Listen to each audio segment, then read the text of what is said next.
Hello, everybody, and welcome back to another episode of Holy Heck. I'm your co-host, Grace. And I'm Katy, and this is episode 6. Yes, that's crazy. Yeah, I'm so excited. Today we are joined by Joey, my husband, and we're super pumped. We have a lot of questions about worship and just his life, and he has a really unique perspective because he's been in ministry since he was like 10 years old. So with that being said, introduce yourself, give us your name, social security number, credit card info. Yeah, all the good stuff. And just like when you started being involved in ministry. Well, my name's Joey. I'm 25. I like long walks on the beach with my wife and playing video games with my wife. I've been in ministry for pretty much my entire life. I grew up in my parents divorced when I was 2 or 3, but I grew up in 2 houses where God was everything. We were at church every Sunday. We served at both houses. And I started like really serving. Like I given my life to Christ when I was like, my dad tells me I was like 5 at like a Bible Man show.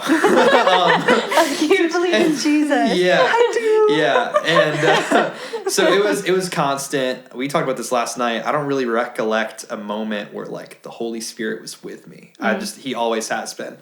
But I started serving really young. I started serving in church when I was around 10 or 11.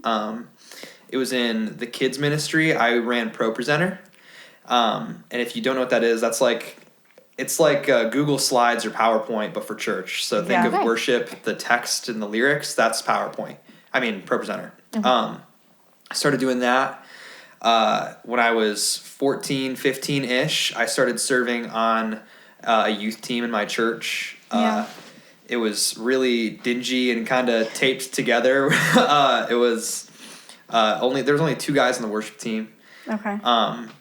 And there was only like 3 kids in the crowd.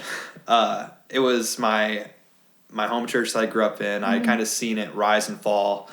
But I'd been called there by God, and so I started serving when I was 14, 15. I played guitar. I started singing about a year later. And I volunteered there until I moved on to my mom's church 2-3 years later when I was 18, 17-ish. After that, I went back to that initial church, and I had a staff position as the youth pastor, the youth director.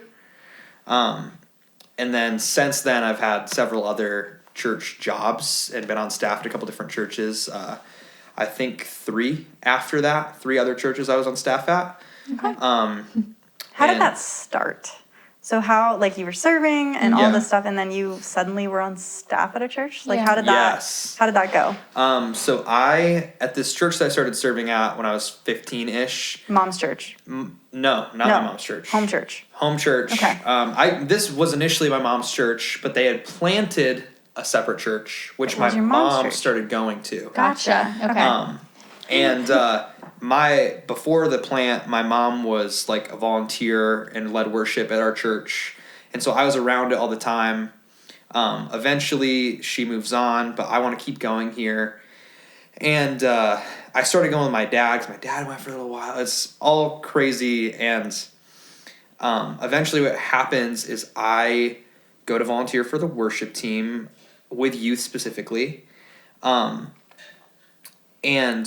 what happens is, like, at that point, like, the guy who's in charge is just so heart for ministry that he's like, I'll pick you up and drive you to church. I'll pick you up and drive you to youth group and to worship rehearsal.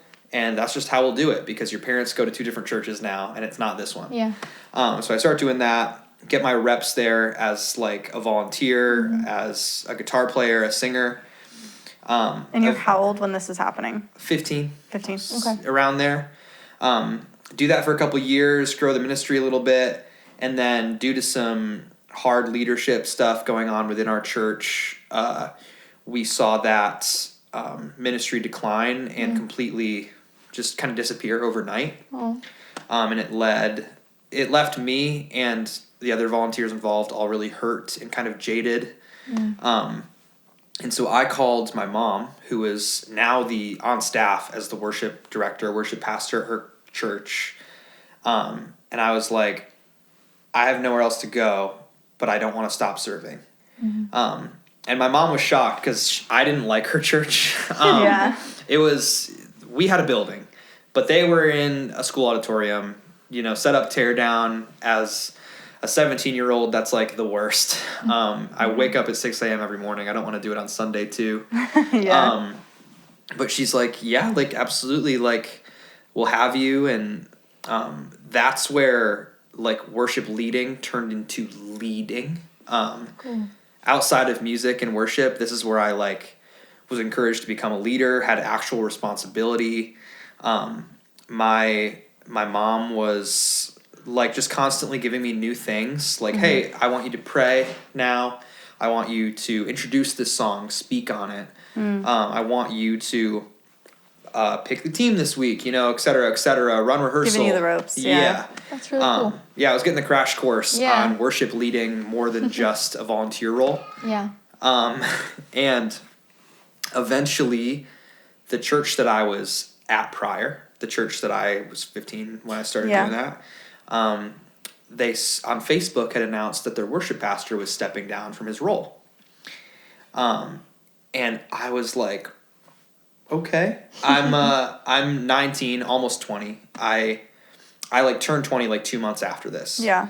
And to clarify, churches in the area that you were going to, how big would they ever get? And how many were there? The church that I was applying for, / my home church, at the time was probably the biggest or one of the biggest churches in the area. And we capped out at probably around 500 people a week. Okay. So not huge. No. Huge. And how many in the area were there church-wise? Like, was it like every other block? Or was it like one every couple cities? I feel like it's kind of like anywhere. It's like, sure, there's a church in every block, but half of them only have 15 attendees. Okay. So yeah, not common. In the area, there were probably like 3 or 4 other contemporary churches, but their congregations were like half the size or less. Gotcha. Okay. So this wasn't outlandish for you as like, how old were you? 19. 19-year-old to like apply or try and become a worship pastor at this church. Yeah. Like they were like, we just need bodies. Pretty much. Okay. Yeah, so I see it. I talked to my mom about it, and I'm like, Mom, like this is, like I feel like the pull to apply, to go here. And she's like, well, they haven't even announced the interviews are open yet. Like, you don't want to seem eager. You're young, like give it some time. And I was like, okay. And then I sent the lead pastor a text the next night. And so funny. And I sent him a text. I was like, hey, I saw this. I don't know if you're looking for someone, but I'd love the opportunity to talk to you about it as a possibility.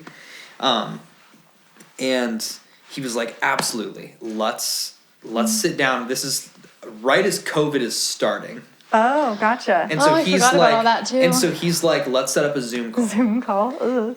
And I get into the Zoom call with the lead pastor, who I've known my entire life, the youth pastor who basically like joined staff like 6 months after I had left. Okay. And then some other associate pastor person. I don't even remember who it was, to be honest with you. But basically, they had me in this conversation, and they were like, so here's the thing. The job you asked me about, one day later, by the way, we filled that. We filled that position. That's crazy. And I was like, so fast. Oh, man. Internally, I was like, Oh, okay. Yeah. No. like I thought I was meant to do this. And he's like, so the person we've given this job is actually our old youth director, who is here with us in this call. And I was like, oh, like, congratulations. They just set up a Zoom call to like Yeah. crash on you, basically. Congratulations, man. That's awesome. I'm not defeated and crushed at all. And they were like, but that does leave us in a really unique void where we need someone to run our youth program. And it was very much, it wasn't just like I was the first person who asked. Yeah. It was like I'd gotten the vibe from the conversation that they didn't know what they were going to do with the youth ministry. But once I reached out, the lead pastor was like, oh, this makes so much sense. Yeah, yes, we're gonna do this. So awesome. So they planned this little They heist. knew. They ambushed you. Yeah. They were like, yeah, let's do an interview get 'em on for the the call, get 'em on the call. hey man, it's a great way to find out someone's heart because I Yeah. could have been like, ugh, okay, Whatever. Bye. yeah. Yeah. Hang up. Yeah. That's so crazy. That's Yep. so crazy. Okay, so you got involved as a youth pastor Yeah. at Yeah. how old? 19. 19 years old. High school, middle school, baby. That's At crazy. 19. That is So how many crazy. kids were in this program? Yeah. So by the grace of God, it's great because I got to be a part of it and I'm proud of that. But when I started, you were looking at like 10 to 15 kids a week. Okay. By the time I ended my role, we were like anywhere from 35 to 50 a week in a 2-year span. That's Nice. impressive. For For like the churches of that size in that Yeah. area, that's like really impressive. I'm Yeah. super proud to be able to be a part of that. It was That's a cool. huge part of my life. So So, okay, so that's the size. Your family was a part of this? Yeah. Brothers? yeah, so my two brothers that I was closest with at the time, Seth and Micah, they were also serving at my mom's church. I think Micah was serving in kids actually, and then my brother Seth was doing tech stuff. Nice. And the moment I started going to this church as a staff, they were like, well, our church doesn't have a good youth, so like we're just gonna go to Joey's church. Yeah. All right. See ya. Yeah. Yeah, and it was great. They got into the fold really quickly. They didn't come Nice. intending to serve. They came intending Just be a part of to it. attend. Yeah. But probably like a month in, we had this issue where a tech guy who was running the sound booth 5 minutes before service started was like, I'm not going to make it. And I was like, okay, great. Yeah.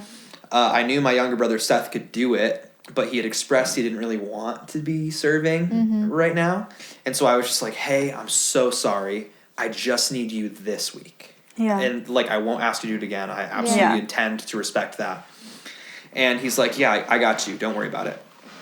And at the end of service, he's like, yeah, so I noticed like these things that we could like fix or improve. Yeah. And like the next week, he's like there with me 30 minutes early. And he's like, yeah, so I set this up for you. And I Googled how to do this.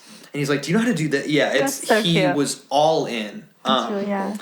And I don't remember when in that timeline, but either not long before or not long after, my other brother Micah asks to help me with worship on Sunday mornings. And so he's playing acoustic guitar. Yeah. So how was that then? You've got your brothers that are how old? Like, I'm 19, so they would be 14, 15, Okay. something like that. yeah. Okay. So how is that then? Of like you're now youth Yeah. pastor, but also older brother, and I was like curious about that. Them seeing you in that new leadership role. yeah, Yeah. but also No. you're 19 years old, and there's like girls that are in Yeah. high 18, school, and, like, 18, yeah. yeah. How do you like? How did that go with like setting boundaries? How is the church about like support and that The aspect? church was not overly helpful, but like I also don't know what else they could have done. When I got on staff, the only conversation that was really had with that is if you're in a conversation with a girl, it cannot be one-on-one. You need to Okay. have another staff member present. And they made it very clear, like, we trust you, but any girl can say anything they want, and if you don't have deniability because of Yeah. a witness, you're toast. yeah. Okay. And so that was pretty much all I got. I think I mainly just lucked out in that front. Like the girls that were 17, 18, like I wouldn't have been interested in anyway. And the girls who were interested in me were like 13. Yeah. Gotcha. And so as a 19-year-old, You're like, I'm really okay. Like you're a middle schooler. yeah. Yeah, so I lucked out in terms of like girls. God made that part easy for me, luckily. Yes. As far as my brothers went, I mean, they loved it. I just really wanted to give them agency and responsibility because at that point, that's when I started to fall in love with ministry and serving. Is my mom being able to do that for me. And so like I would basically say like, this is what I need from you. Yeah. This is how I would like you to do it. Outside of that, run with it. I love that. Yeah. And so again, like if the LED lights behind me were blue and not red, I wasn't gonna have a fuss about it. If there was an issue, I'd be like, hey, next service, can we fix this? And the boys were so respectful, so respectful. And I think that it's because they knew that I trusted them to do what I asked them to do. I love that. That's really nice. It's such an interesting thing that, like, we didn't talk about, we talked about this a little bit, but because of the size of the churches in the area and stuff like that, like, your brothers were able to, like, get involved and, like, learn how to do these things that, like, over here, I feel like you have to be in ministry your entire life before you're even given a chance. Yeah. But you can't do that here because nobody's letting kids try. Yeah. Nobody's like letting people like learn how to do these things, I feel like. So I would agree with that. yeah, like even like worship, like leading and stuff like that. I feel like that is so difficult. I came at it with a really experience-based perspective, and this is kind of how I still feel about it. But I sucked at worship leading in the same room when I was 15. And it took me a couple years and a lot of experience and a lot of trial and error, but I got to a point where I was comfortable and I was competent. Yeah. And I was in the spirit. I wasn't necessarily going to prevent someone from doing the same thing just because they weren't perfect day one. Yeah. Which, again, I think I go back and forth on is like, there's a level of if you're not gifted, maybe you shouldn't be here. Yeah. But you don't have to be Perfect. talented or perfect to work in the spirit. Yeah. I like that. Yeah. So then church-wise, how did the church like help or support or like check in on you? How did that go? That was like non-existent. Really? I like love, if there's any staff members from that church who are listening, love you to death. I hold no like bitterness towards this, but it was definitely hard at the time. But we had like maybe 10, 12 people on staff. It's pretty small, all things considered. But in my 2 years of being on staff, there was not a single Sunday where my direct report or my lead pastor had come down to even see how I was doing or listen to a sermon Dang. or see worship. Yeah, I was basically like a free agent in my own church. Is like they said, here's your budget. Email me to approve costs. Yeah. Outside of that, do whatever you want. Wow.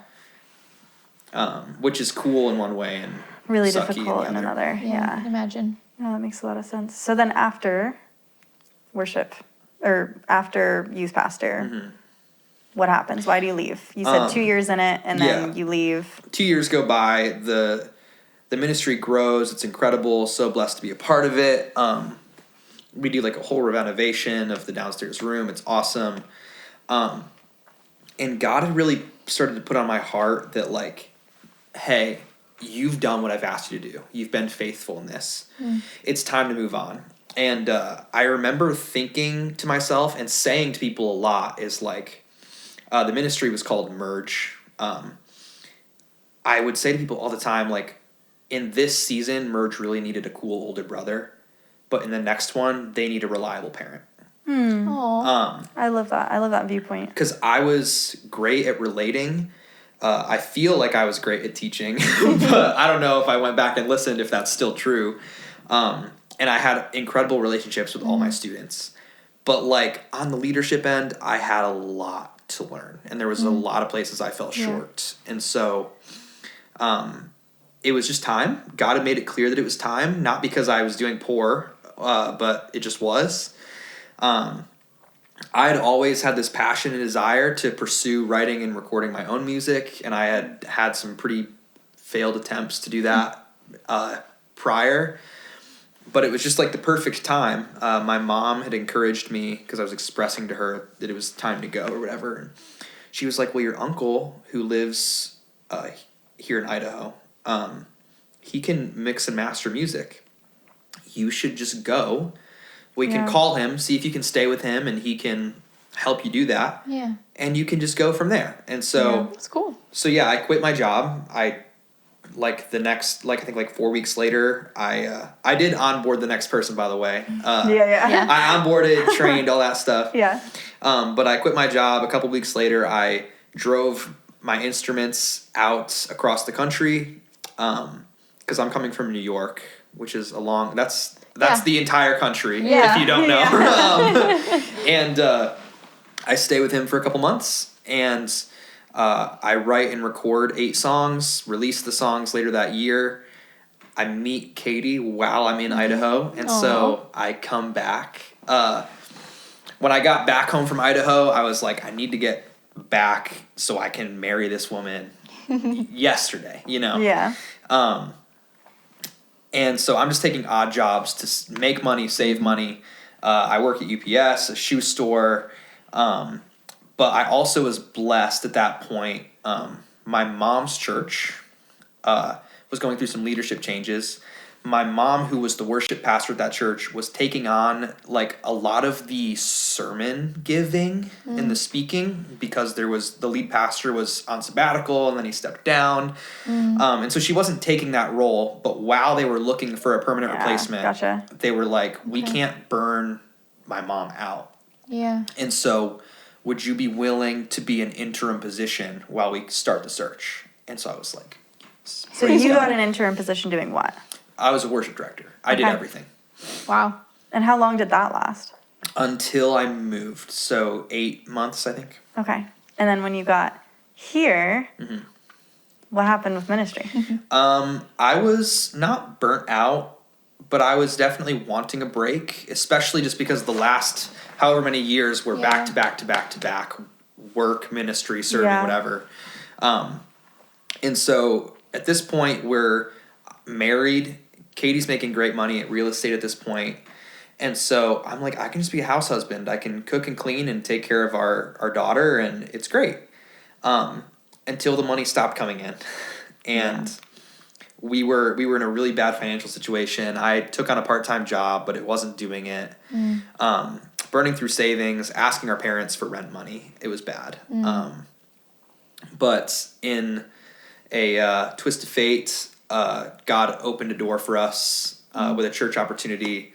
A story probably for another day, because I want to save some time here. But I ended up, he took me to rock bottom where we financially needed it so that I could get back into it as a vocation and as an occupation. Worked at that church for a year as the worship pastor, which was wonderful. But we disagreed a lot theologically with them, so we were kind of waiting for God to let us leave. We prayed. He said, not yet, a bunch. But eventually, a year later, he said, like, you're good to go, so we did.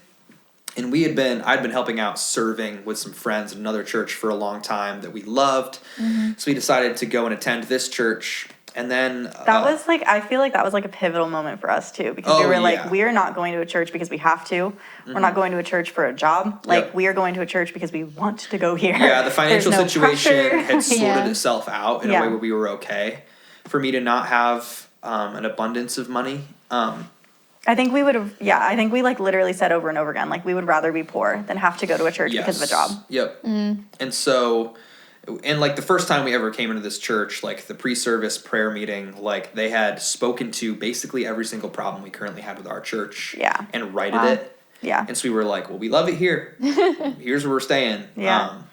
And so volunteered there for a significant amount of time. Eventually got the opportunity to, as a contracted position, just worship there for their young adults program. Nice. Just like nothing crazy, $100 a week. But I did that for six-ish months. And like that. that's where I just stopped doing that because they hired someone on full time to do that. But that's where we're at now. Yeah. Okay. Very cool. Well, there's something I would love to talk about a little bit. I've heard you guys mention it back and forth multiple times about when you realized your gifting and how you got into worship and that whole story surrounding that. Yeah. Yeah. I guess when did you realize that worship like was your gifting? Yeah. And separately, calling. Yeah. Yes. And I think I got this messed up a lot when I was younger. I used to talk a lot about purpose. I think every Christian has the same purpose, which is to use what you've been given to further the kingdom. And I think a lot of us are like, well, what's my purpose? That's not the complicated part. Yeah. But I realized that worship was like my calling or my gifting pretty early. I was pretty bad at guitar, like I said, but I've always had a very like good singing voice, and I knew that going into even playing guitar. But I remember distinctly. I don't know. Do you want me to tell this story now? Okay. Yeah. So you can ask my mom this because my Yeah. mom remembers it the same exact way as me. But there wasn't a progression of Joey is bad at guitar, gets better, now he's good. Okay. It was one day I sucked and the next day I was good. That's crazy. And that's how my mom remembers it. actually It's how I remember it. crazy. I don't remember like, oh yeah, I put in the work and so I made it Yeah, happen. yeah. It was like something clicked in my brain and all of a sudden I could just do it. That's Wow. insane. And so That's so cool. and it was literally a month after that click. Yeah. Not a month, but pretty soon after that click that I went and started helping out at that church when I was 15. Okay. That's crazy. And so I think for me, the way that it made sense to me is that I started doing it and people were grateful for my presence doing it. And they were saying like, thank you for giving your giftings to this. Like, thank you for blessing us Yeah. with this. It was just, people were being so kind and it wasn't like, you're so good. Yeah. Like it was sometimes, but it was literally like, no, it's clear God made you to do this. Thank you for doing it here with us. Like confirmation from outside sources Yes. then. Okay, gotcha. I feel like I've really noticed neat. that too, is like it's been very odd, but like there's a spiritual gifts test that we've taken, Yeah. and I love the way that it phrases it because it's not like I feel best here. It's like think, other yeah. people have said this about you. Yeah. And I think the worship questions that it have were like people come up to you and say like, you brought me into the presence this morning. I'm so thankful. Like, thank you for helping in this Yeah. way. And like, I feel like, again, I get to walk alongside you in a lot of this stuff. And like, we have people come up to us all the time that are just like, thank you so much. Like, I was so able to just like be in the presence because of like you leading. And like, it's so bizarre because like, again, it's just different than like music. Well, even is, yeah. like I will get this imposter syndrome thing going on pretty often for myself where I'm like, no, like I know that I'm anointed, I know that I'm gifted, but like, does it make a difference that it's me playing this Sunday versus this other person, or me singing this Sunday versus this other person? Because as a musician, it's kind of a twofold thing: is I'm worshiping and I'm playing music. Yeah. And so sometimes I'm worshiping, but I get off stage and I'm like I still at a base level I'm just playing music. And so I get really in my head about that sometimes. Like almost like it's not that important that it's you. Yeah. Which there's a modicum of humility that's helpful there. Of course. Like it's not about me. Yeah, But of course. also you need What to know what God difference has am I given making? you. Yeah. Yeah. No, that's I've never thought about it that way because I think that a haven't lot of the either. other giftings, it's very tangible. Like it's very like you see the work in other people's lives, you see how it impacts them. But like with worship, it's like I did music. Yeah, You're I- like, And I it's hope great. that helps. I've You're talked like, about okay. this with my friends in worship too, is you hear all the time, you have such an amazing voice. Oh, you were so good. Like that thing you did on stage was so cool that you sounded great. It's not very often that you hear the words like, you helped me like find the Spirit this morning. Or So it you makes it were- almost feel like a performance anyways. Yes, even when it's not. That is so interesting. I've never thought about it that way. I think that definitely like makes me understand the pitfalls of like the worship ministry in Yeah. particular being pride. Because that Yes. makes so much sense Yeah. now. 'Cause Of like again, if you've got people coming up to you all the time Constantly. congratulating you on You're your feeding the abilities ego. and your talent versus like your gifting in the sense of like you brought me into the presence of God, that's completely different. You know, you're Yeah. getting kudos for your abilities and the things you practiced for, not for how the Pointing Holy them in Spirit different- is and like people moving. can say one thing and mean Yeah. the other. Yeah, that's which is hard. hard. Well, and they don't know the right Yeah, things yeah, to yeah. say, you know, like, oh, like They're that was just trying really to be good. kind, yeah, you know? Yeah. But it definitely, I could see it how it gets to people's heads and like makes them like, Yeah. yeah, it is me, not God. Yeah. I'm gonna remember that now. Yeah. Good to know. I'm like, Yeah. that's really good to know. That's really cool though. That is. So we kind of talked about it a little bit, but talking about like you've been behind the curtain a Yeah. lot when it comes to church ministries. I would love for you to be able to touch on the good, the bad, and the ugly. Yeah. So let's start with the good. What were things in your experience leading, like staffing and volunteering in churches that you were like, this is the right way to do things? I think the good is really simple. The good is just being known and being appreciated and being desired. Like, just think, like, if you go and serve at your church, if, like, it doesn't even have to be, like, the lead pastor, but if the person who is in charge of your ministry comes up to you and says, like, hey, really appreciate your time today, like, you being here makes a difference, and then they back that up by saying, like, you know, here's some responsibility, that's huge. Yeah. Makes you feel like a member of the Yeah. church. It makes you feel like the actual I body don't of Christ. want to doing be the work. I don't Yeah. want to be like a free agent who Cog just in a happens to be at a machine. church. Yeah. I want to be a member. Yeah. And so that for me is really important. I think for like a specific example of like something good, when I was a youth director, I wasn't a pastor. I'm still not a pastor. I don't think I deserve to be a pastor. But like I was pastoring by definition. I was pastoring. It's shepherding your sheep. And there was a couple people who were like adults who would literally call me like pastor. And I really loved that because it felt really validating for the work I was putting in, especially because, again, I wasn't getting a lot of that from my staff. Yeah. And I remember I got really, not like at anybody, but I got really bitter that I was like, no, like I like am pastoring. And I know that I don't have like the degree or the certificate, but I'm a youth pastor. And one of the coolest, most validating things that ever happened is when I, years and years later, when I got my job at my first church here in Boise, I like had expressed that just like part of my history to the lead pastor. And he was like, no, that's really real. Like, if you're okay with it, we can get you an honorary pastoral certificate. And so that church, that was so sweet. And I think it made me think a lot deeper about what it actually means. And I think after I got it, I was like, no, I don't deserve this. But to be cared about that deeply and to be known in that way was so validating. Yeah, I bet. We like just listened last night to this guy who like explained, it was pastor here. Yeah. And he explained like the definitions of pastor and where that came from and like the words that are used in the Bible. And so like I think I definitely have a more loose understanding now of like I would what agree.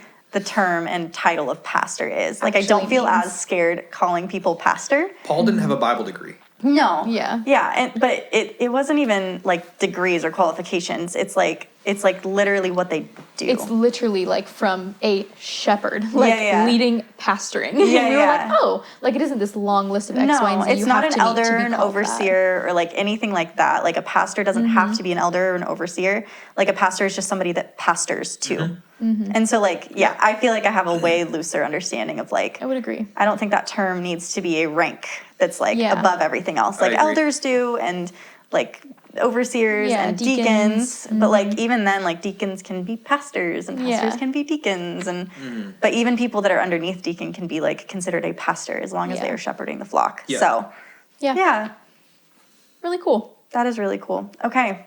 Any other goods? Yeah.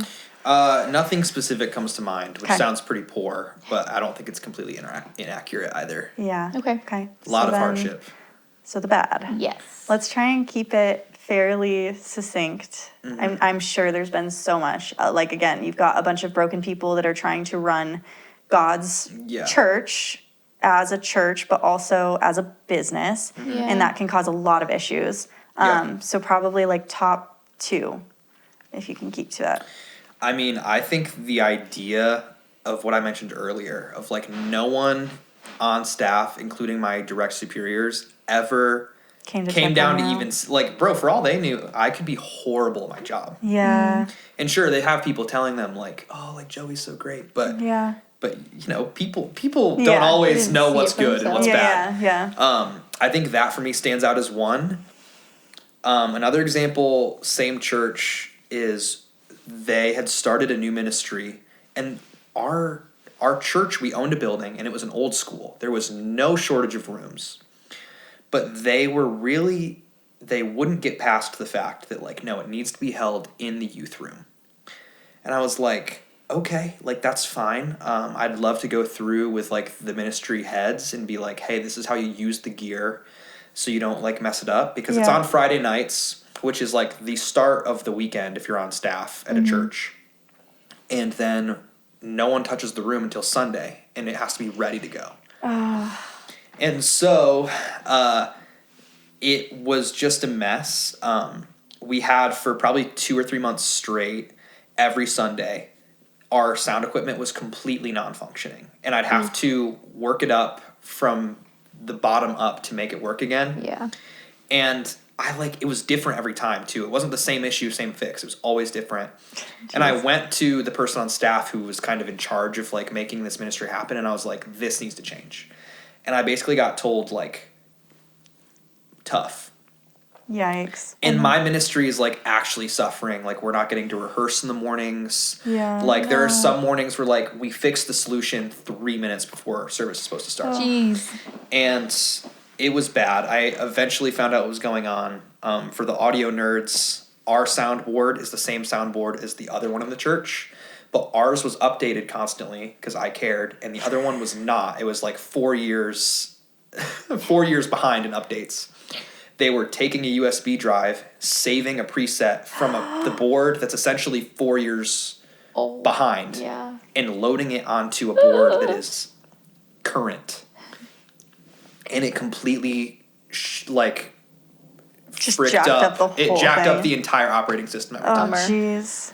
And that's Oh, why. that's so unfortunate. That's so hard too, because that could have been a really simple like, hey, walk me through what you guys do on a night. Yep. Let me see, and like let's make sure that we're in line. And like it just didn't happen. Well, and so you could have seen it instantly and been like, I reached. Yeah. Well, no, because I didn't. Because I'm like, what is going on? And I'm reaching out to this guy, and he's like, I'm just like taking the preset from the upstairs board, and I'm loading it onto yours. And I'm like, yeah, that shouldn't be a problem. Yeah, It's the but you same didn't exact know it board.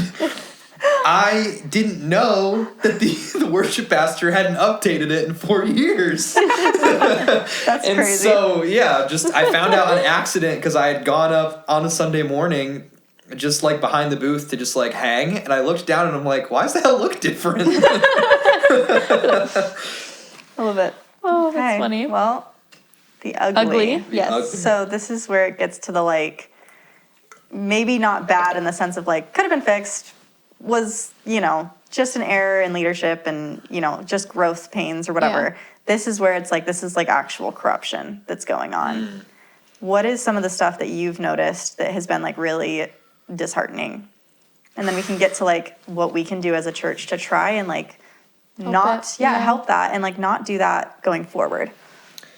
I think, I'm sure that you have a really specific idea of my answer in mind. I don't actually. No? There's Okay. a lot. There is a lot. That sounds so bad. But like, when you Yeah. are behind the curtain all the time and you're also working with churches that are like young, or you're working with churches that are set up in teardown still, or churches that have constant leadership changes, like there's so many things that can happen. So it's I have no idea which one you're going to talk about. I think pride is a killer.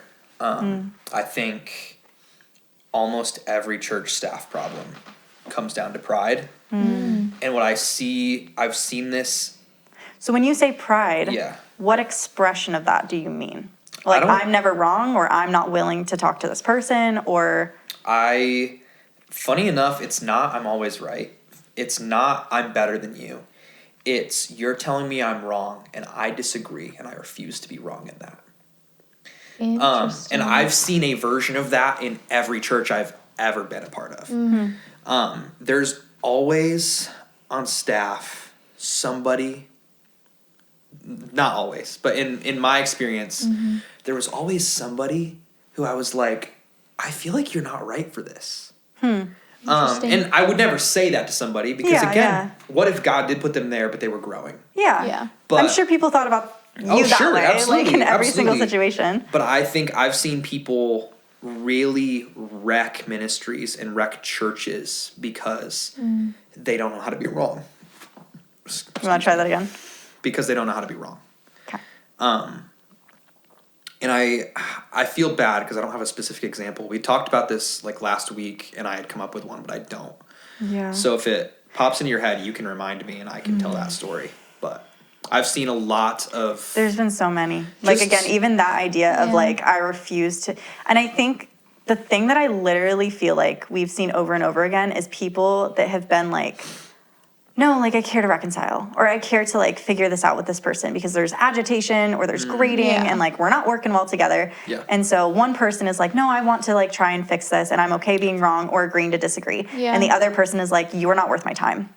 You're out. Yeah. And I think we've seen that like even at that beginning church or mom's church or whatever, there was Yeah. people that came in that like Yeah. that had issues and they refused to talk about the issues. They were like, no, let's just move on. But they hated each other for all intents and purposes. There's a lot of that in my history. I don't want to say that it's a thing that's normal in church, but Yeah.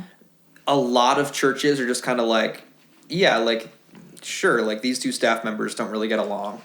That's so crazy. interesting. I Yeah. do have a pretty good question because I have a unique view here of Yeah. both of you. And again, like you're ministry partners, but Yeah. however, you're not the one on stage No. doing the worship. So from each of your perspectives, with you seeing the quote unquote ugly, how does that affect staff, kind of like you're talking about? But then from your point of view, how does that affect you as a congregant seeing this start to happen as well? I think I'm very curious. Katie's not gonna like my answer to this. Okay, you Okay, first. I you want to see first. both because you're watching from the outside in. Yeah. You're experiencing from Yeah. the inside. Yeah. I'm curious. We have the same. Katie and I have the same take on people, but we react a little differently. Okay. I have a different take on staff. That is my different take. Okay. I Go think ahead. I think that in general, if someone is doing something wrong, that person 9 times out of 10, based on what they know and they understand, are justified. I think the amount of people who go into a room and are like, I'm gonna lie and manipulate, I don't think that that's common. I think that people don't have the full story, Yeah. and so they make calls that are poor, Okay. and then it becomes a huge fight because some people know this part and some people know this part, whatever. What was the question specifically? It was, oh yes, how I see that, and as long as I can see they're doing what they can with what they have, I'm like, I'll speak on it where I have room to, Okay. but I will let them figure it out. And when they do, I'll be gracious when they come to me and apologize. Yeah. And I that's think we Okay. have the same perspective on Okay. that for the most part. Like I've said over and over again that like if we sat with people long enough and heard their entire story and why they do what they do, we would agree with them. We would understand. I also, just for the record, Yeah. there is like, we won't talk about it right now, but there is like a current thing happening in our life with like our church that is not wonderful. I want to be clear, if anyone from church is listening, this is like not explicitly about right now. Yeah. This It is happened way more. like, Clarification. it's Yeah. not Okay. a specifically current thing. No, Okay. this is not, I think that, again, perspective on humans, the exact same. My difference as a congregant comes into play when people are on staff, they are paid. There are clear qualifications for that in the Bible of what that needs to look like. As soon as someone fails that, you're out. I'm Okay. so sorry, but like you're in leadership, you're being paid to do this, you do have to be above reproach. That doesn't mean you have to be a perfect person, but that means course. if you mess up, you recognize it and you take accountability for that. Okay. And it's not like an excuse like, well, I thought I did this because, you know, like we Even if they wanted to. felt justified in their actions. They don't justify their actions in any way. It's something where they're like, I understand that this was perceived this way. I definitely didn't intend for that to happen, and I Yeah. can see how that could have been perceived that way. I never should have done that then. I'm so sorry. Like, that's a me error. Even if I like am justified in what I did Yeah. or felt like it was the right thing to do, I can see how it impacted you. I will fix that. Like, that is what accountability looks like, even if you like did all the right things. If you Yeah. impacted somebody and it was in a horribly negative way, fix it. Like, take accountability for that. Yeah, I'm definitely not in the Christian sense. I don't know what this word means in the Christian sense, but I'm like an apologist. Definitely a different thing in the Christian sense. I apologize and I over apologize Yeah. because like I could do everything right based on what I know. And I could even say to myself, I would not take those actions back, and I can still be bereaved by the fact that I've hurt you. Yeah. Yeah. And so Yeah. I'm so willing to be like, dude, Yeah. people in the past, I've reached out to people have reached out to me who I have hurt unwillingly or on accident, and I'm always there to be a punching bag, even if I don't necessarily regret my decision. Yeah. Okay. Yeah. Like this happened how it happened because of this, this, and this. But that being said, like, I'm so sorry that you got hurt in this way, or that you felt like I treated you this way. Blah, blah, blah, blah. Yeah. Okay. I think that, and again, we talked about this, but I think that my take on me as a congregant, because I'm not on staff. Yeah. I don't even volunteer. Yeah. Sort of. Yeah.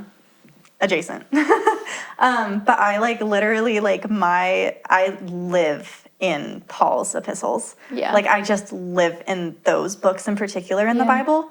And I love the verse where he's like, if you're going to imitate me as I imitate Christ. Yeah. That is what I do. Pretty much do as they say. Yeah, that is what I do, is I like live my life of like, what would Paul do in this? And like, again, Paul is emulating Jesus, but Paul's the one that dealt with church. Yeah. Paul's the one that dealt with like all of the church nuances, all of the church leadership issues, internal problems, external problems. Like he's the one that had to deal with the nitty gritty every single day. And so when I'm going to look for like answers, like, that is who gives the answers that I'm like, okay, this is what Christ would want to do because it's what you're telling me you're doing because you're doing what Christ did. I do think that as an institution, churches tend to ignore problems that are known because they just have to make church happen every week. Yeah. And so like, sure, there's this issue here, but it's not, no one's having an affair. No one's likened to the affair. No one's cheating on their wife. It's just a little pride issue, or it's just burnout. Yeah. Like we can deal with it when we have time to deal with it. But we do church every Sunday. There's no time to deal with it. I'm so sorry, but like our understanding of like the history of Lucifer and like Satan and everything, Satan didn't cheat on his wife. It was pride. Yeah. It was pride that was his downfall. Yeah. Pride comes before the downfall. Well, it's the root of something. Yeah. And like there's a level of pride that I'm sure is involved in adultery, but like the root is pride. Like the problem is that like you refuse to admit that you were wrong or are willing to like even hint at the opportunity of like, okay, even if I'm justified and right in all of my actions, I still hurt somebody. I should say sorry for that. Interesting. Yeah. Yeah. But yeah, I tell you, I've got like the internal Paul. Yes, like, we talk about this quite often, and I love church, it. I have to like, down boy. You're like, stop it. Stop. It's funny. We have this thing in church, no matter what it is or what may be said, we have this, it's our Holy Spirit's communicating to each other. We'll sit here and we'll go, You have vice and virtue on each shoulder, but they're both Paul and they're both angry. You do. And every so often I look over and you'll be like babbling. I'm like, what is she doing? I'm like, she's arguing with her angry Pauls. Yeah. No, dude, it's hard. It's really hard because again, I hit those like. It feels like bipolar disorder, like actually, is because like one day I'll be like, be at peace with everybody. Try your best to be at peace with everybody. If they're not against Jesus, they're for Jesus, and that's a good thing, and I should praise that and be at peace. And then the other time I'm like, purge the evil from among you. Seriously, you are. I'm gonna stand up in church and like yell. You're like, I'm gonna walk out. Yeah, this is not okay. And yeah, it's a continuous battle for me. But congregant wise, when I hear stuff that happens that is ugly on the inside of church stuff, I just get angry. Yeah. I think I just get really angry because, again, I am just a congregant. I'm sitting here serving. The church in general, when you hear about, ugliness, and again, we're not talking about affairs. We're talking about, like, just goings-on of how churches operate. Yeah, how they handle things. Like, the first thought that Katy and I go to is, like, all due respect, but, like, how did we get here? Yeah. Like, I would not be doing what you're doing. Yeah. Not that we're better, but we're like shocked. I just don't understand. Yeah. Help me understand why this happened. Exactly. I think the one that really hit me was like at the last church that we were at. They had volunteers, but they didn't have a big congregation. And so they were just scheduling the same volunteers every single weekend. And I remember being like, I can't do this. And this is like the most life-giving thing on earth to me. Yeah. But I can't do this every single week. And that's unfair. And like, we're not getting paid. Nobody's getting paid. Yeah. We like need to build in like a standard break so that people have a week that they do not have to show up if they do not want to or if they can't. Yeah. Or like, show up at 6 a.m. They don't have to do that. And I remember there was so much pushback. And I was like, explain this to me. Because if it's like, well, we need this thing to be open or we need this thing to be working every single weekend, like ask somebody else. And if there's nobody, have it closed. Or don't have it operating this weekend. It's okay. Like rest is more important. Letting them be fed into as well, like being able to just sit in service is important. Yeah, I think it's certainly like it makes sense from both sides of like if you use the coffee shop for example. Yeah. Like you could be like we have the same person who is singularly runs this every week. Yeah. They get burnt out, and so they like the coffee shop closes. Same outcome as, hey, we're just going to take a week every month where this person doesn't have to be here. And if someone asks, oh, the coffee shop's closed, be like, oh, well, the fourth week of every month, we want to give our single coffee shop volunteer a break. Yeah. Grab a coffee on your way into church. Yeah. We want to support them. Yeah. And if they ask about it, you can be like, we actually just need more volunteers too. So like if you want to sign up, we would love to have help. I totally understand the professionalism standpoint. Yeah. We're not a business first. Yeah, bro. we're not a business first. I hate that. Yeah. Anyways, good, bad, and ugly. Yes. That's been pretty. Okay. Yeah. So how to be a part of the solution. If we see pride as like the primary issue that causes the ugliness and how churches run, what do you do about that? Yeah, especially as someone on staff. Yes, as somebody on staff or that is heavily volunteering in churches and as congregants, like what do we do? I mean, obviously the answer is to call it out, but I think I tend to gravitate towards the idea that maybe what I'm seeing isn't actually this huge deal. Maybe it's this secondary thing. And so at first, what you do is you ask questions, you nudge. You're like, hey, like, I noticed, like, this is happening. Like, do you need help? Like, blah, blah, blah, blah. And then if the answer is, like, very much like, no, we're fine. You know what I mean? Yeah. Then you're like, okay, got it. So you're like, there's something going on. And I think both on staff and off staff, like, the next move should be to go to someone above and, like, not pointing fingers, but just humbly say, like, hey, I noticed this is going on with this one person. Just wanted to make you aware. Okay. Because I don't think for most people on even the staff of a church, it's necessarily their job to deal with whatever every other staff member is doing. Yeah. Yeah. Like, you should be able to go to anyone on staff and be like, hey, I noticed this thing. Don't know if you're aware. And, you know, maybe it's not an issue and it's just a bad day or whatever, but I just wanted you to know. Mm-hmm. I like that. I like that view. Yeah. I think as congregants, the thing that we can do, the thing that I've done in, like, my ministries or, like, even with interacting with people that do struggle with that is, like, I just embarrass myself. Like, I love saying this. Like, I know that I've said this to you before, but, like, embarrass yourself for the people that you love because that's, like, the fastest way to break down pride. Yeah. Is to just be like, hey, I get that, like, this thing is going on and, like, you don't need help, but, like, I would totally need help if I was in that position. I would be, like, struggling so badly. And so, like, let me just help you. And, like, I'm just going to go do it. Yeah. You know? And it, like, helps to kind of break down that boundary of, like, they're expected to be perfect and kept together and they have to handle everything. Because, like, you're saying that I wouldn't be able to. And it makes them be like, okay, this is safe. Yeah. I do think the easiest way to fix it before it starts is to, if you're in a position of leadership, whether it's staff, volunteer, even just someone who is in charge of any part of any ministry, be prepared and okay with being wrong. Because that way, when people do come up to you and say, like, hey, like, you know, XYZ, you can be like, that totally slipped by me. Yeah, I'm so sorry. And then apologize, move on. And I think especially, too, as seeing that emulated in your church staff would make a congregant feel so much more comfortable wanting to go up to them to be like, hey, I've noticed something. Because I think a lot of times in churches as a congregant myself, sometimes you view staff as, like, untouchables of, like, oh, sometimes I can't or I don't feel comfortable to go and talk to somebody. But again, when you truly see that in a person's heart, it shows and it makes you feel comfortable to want to go to talk to them. Yeah. I agree.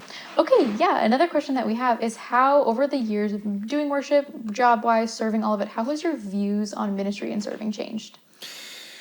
I think serving and gifting, I've seen a lot of change. I kind of talked about this earlier, but, like, I've gone through phases where, with worship in particular, but it spans for every ministry, is like, where is the line between I'm gifted and talented in this, and I'm doing it out of servitude, not because I'm good at it. So I've towed the line and gone heavy on both sides between, like, if you're not gifted, you shouldn't be serving in that ministry. But I've also been in the place where I'm like, these people are less gifted than I am, but they are heavier in the spirit, and it's evident. And so I think that there's a teeter-totter of what God actually wants from us and what he's providing for a given ministry at the moment. And I think that you have to be humble to do that. So I've gone back and forth on that a lot. I don't think anything else really feels like anything has changed in my views that much. Like volunteer versus staff, like, dude, like the Bible calls us to all act the same, staff or volunteer. Like you basically like are held to the same standard spiritually, even if you're not under the law or under, occupationally. Yeah. I guess my question on that is like, what is your view of worship currently? Currently, I mean, I think worship is a lot bigger than music. I can tell you that. I think it's sacrificial. I think it's also something you give out of joy. I think it's something that's asked of us. I think it's really hard to define worship. It's just something that we do because we're asked to, and hopefully you find joy in doing it, and hopefully you find peace in doing it, and you have, the rest of the fruits of the Spirit as you do. But it's just a willingness to serve or improve or be sanctified in any and every way. I love that. Yeah. Very cool. Yeah, well, another question that kind of popped in my mind when we were talking and thinking about serving and being on staff at a church is I was talking with my husband about this, and he has grown up in a very like Christ-centered environment, and he was like, you should ask, what has been your experience if you've seen or how to determine that difference between having a calling and a gifting and wanting to serve at a church versus serve and worship at a church kind of versus the like, oh, I grew up in this environment. I like this environment. It's normal for me. Like I kind of want to do this as my work. Like the pipeline. Yeah. What is that? So career pipeline? Christianity versus genuine. Because you're like, this is normal. I've known this. Genuine servitude. I get what you're saying. I think the difference, and this is hard, and I think if there's anyone who is wondering this in their own life that's listening, this is a really deep place where you have to look deep within yourself and be okay being wrong, but be open to being right. A lot of people who think they're meant to be pastors are not. We're all called to share the gospel. Yeah. We're all called to teach and disciple and mentor. All of these are the jobs of a pastor. Not everyone is meant to lead a church. And so I think if you have the desire, that's wonderful. Use it where God has currently placed you. If God wants you on staff at a church, I'm going to be honest, he'll open the door and put you there. Yeah. Very cool. Okay. Yeah. Very cool. Second question from him, right? Yeah. He had kind of asked, how has like being in this environment for most of your life impacted your intent with those who are not? So like, how do you view like, well, this is like my career, like this is what I do. And then if like somebody walks in and is like, hey, I want to try worship for the first time. Like, how has that impacted your like view on them? How is my like experience or like just like being in the church bubble of like, I've been raised in this, I've done this my whole life. And so like, even when you interact with people who aren't in the church bubble, or even if you interact with non-believers and you're talking about work and life, do you find yourself being like, oh, like I have to remove myself from the bubble a little bit? I don't know. Oh yeah, I mean we have a friend that we made recently who's not a believer, and it's really strange talking to him because I do use the Christianese. Yeah. Because everyone in my life knows the terms. Yeah. And so I find myself like giving him definitions and over explaining. And I don't think most of the time they actually need that. But I think like I wouldn't say I treat anyone differently or that I view anyone differently. I just try to be aware that there's a difference between sharing and pushing. And I'd rather plant a seed than Katie's crossed on a note because I'm answering a question. I'd rather plant a seed and walk away knowing that than plant a seed against Christ. Because I have to be the one to save this person.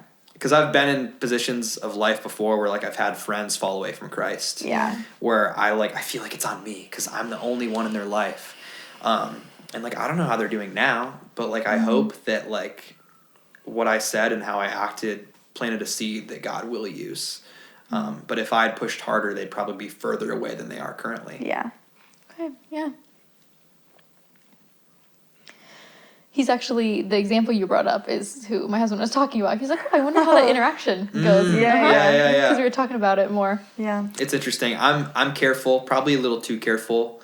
But I'd rather be careful and consistent than aggressive. Yeah. That's fair. Do you think that there's ever an ounce of you that like doesn't know how to like relate, and so you're just like, do I cuss? They cuss. Yes. What do I do? This is Do you know what I mean? Where weird. you're like in the world but not of the world, but I also like- like you want to be cool. I almost don't want to admit it, but like everyone who knows me knows this, and so I should be transparent with that. Like I cuss sometimes. It's mostly for comedic value. I never.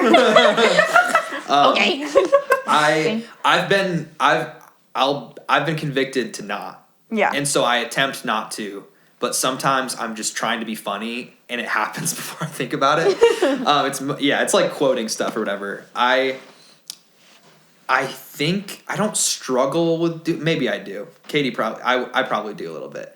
I think that the Bible's clear that we're supposed to keep unclean talk out of our mouths, like don't curse your neighbor. And like people have different definitions of what that means. Like is cursing your neighbor saying like heck you specifically, or is it just using a curse word, you know? I don't think it matters if you're convicted one way or the other. But that being said, I think that there is merit, again, maybe not useful spiritually, but I think it's true that non-believers feel more comfortable around you if you do curse. But I don't think that's an excuse to. I think that it's something to be aware of is like, like sometimes there's like one of the churches I was on staff at, there was one dude who would just like let a curse word out every once in a while, not from stage, but just like in conversation. And every time it happened, like you could see a couple people loosen up.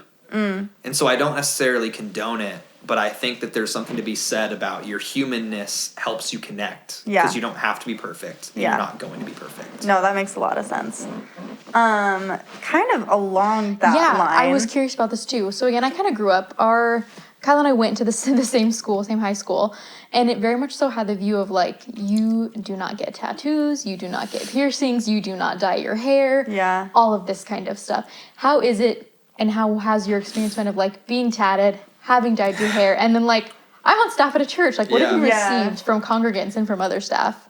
I have had people who, friends of friends who introduce me, will sometimes... They'll be like, wait, like Christians are allowed to do that? I will say it's not super common anymore. I think that we've, as a culture, kind of realized it's not that big a deal. Yeah. But when I was like a younger kid, absolutely. Is like the 19-year-old with 3 or 4 tattoos, like in a church job, that's kind of crazy. I got my first tattoo on my birthday when I turned 18. Yeah. So I've always had tattoos as long as I've been able to. Never been a problem on staff. Like, nobody has ever made me feel weird about it. But congregants get weird sometimes. Especially, like, in youth positions. Like, there were some parents with some weird convictions, you know? Yeah. Okay.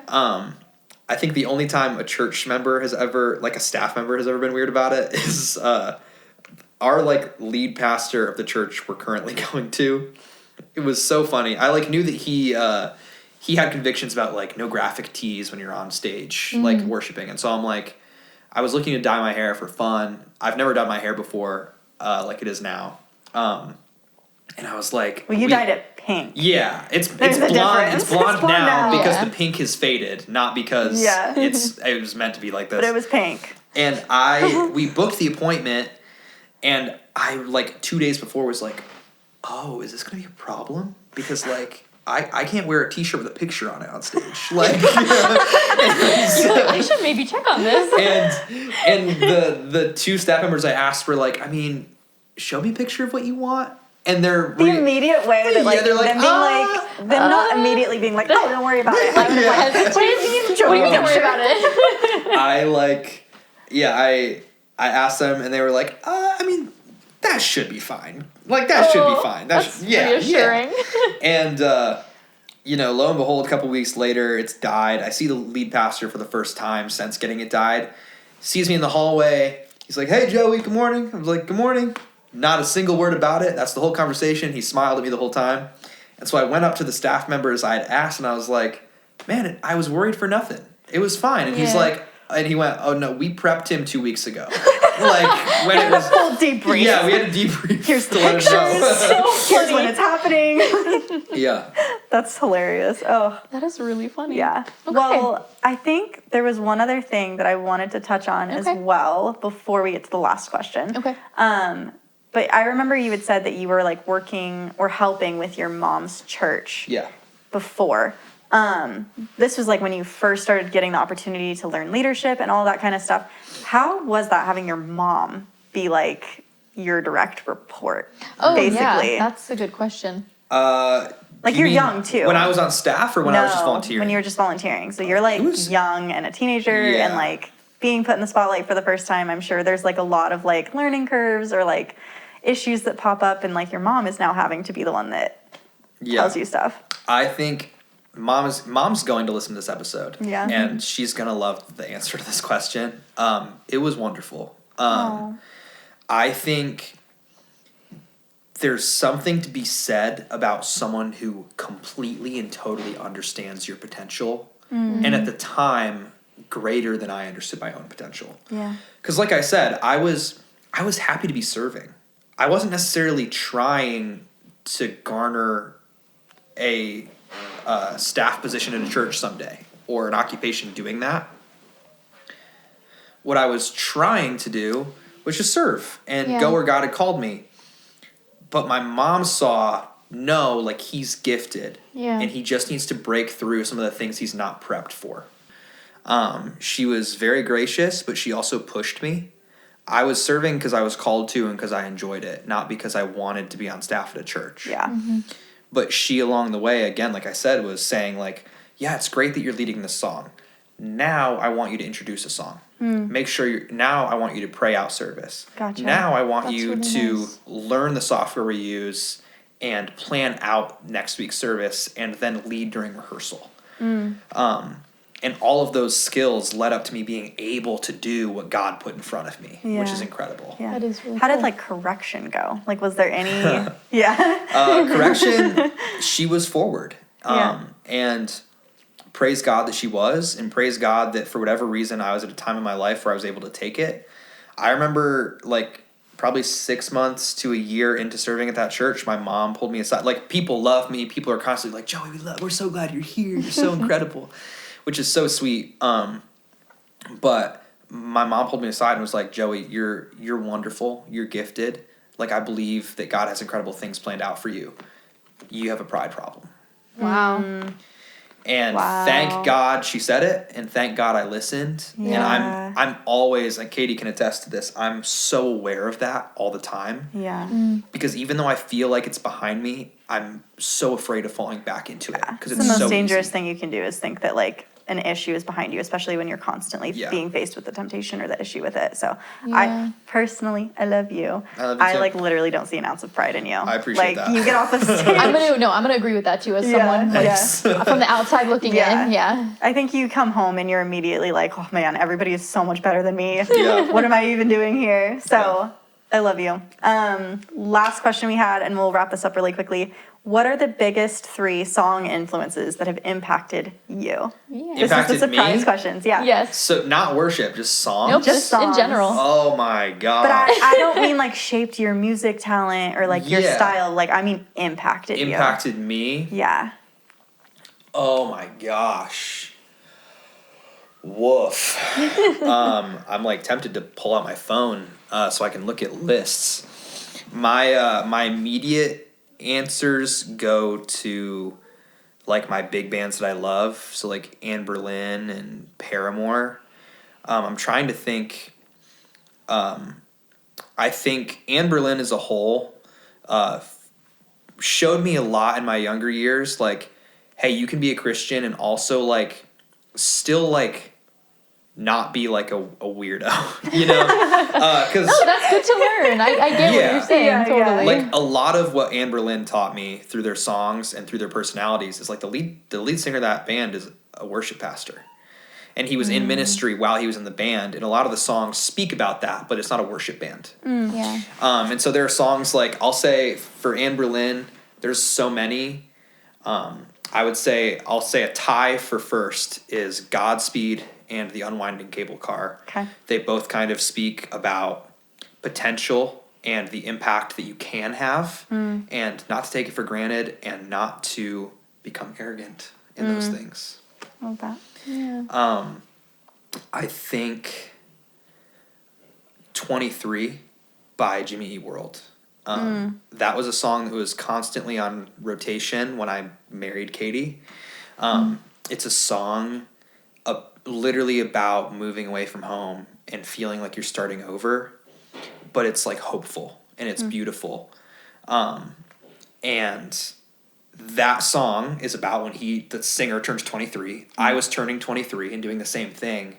And I remember the song made me feel so much less alone and also validated and empowered in everything I was doing. And as I'm talking, I'm thinking of multiple other answers. Yeah. But I'm going to lock in and pick probably the best one. So maybe the third one I'm mentioning, but probably song number 1. It'll be a tie. Same band, same album. Switchfoot, Dare You to Move, Meant to Live. Meant to Live is the song that literally made me decide to get baptized. Wow. Grew up listening to it. I would literally throw it in my CD player and fall asleep to that album. And then years later, I went to youth camp and they played the Meant to Live, and it was like God did something in my heart, and I gave my life to Christ, and That's so sweet. and asked to get baptized. And then Dare You to Move was like same kind of thing, but it was the actions that followed that decision. I love that. I love that. More than 3, but Well, thank you. Thank you so much Yeah. for joining. That is going to wrap it up for us for Yeah, it episode is. 6. Heck We yeah. are more than halfway through season 1. Thank you Wow. guys so much for listening in and supporting us. Yes. And we will see you in 2 weeks. Peace out. bye. Bye, guys.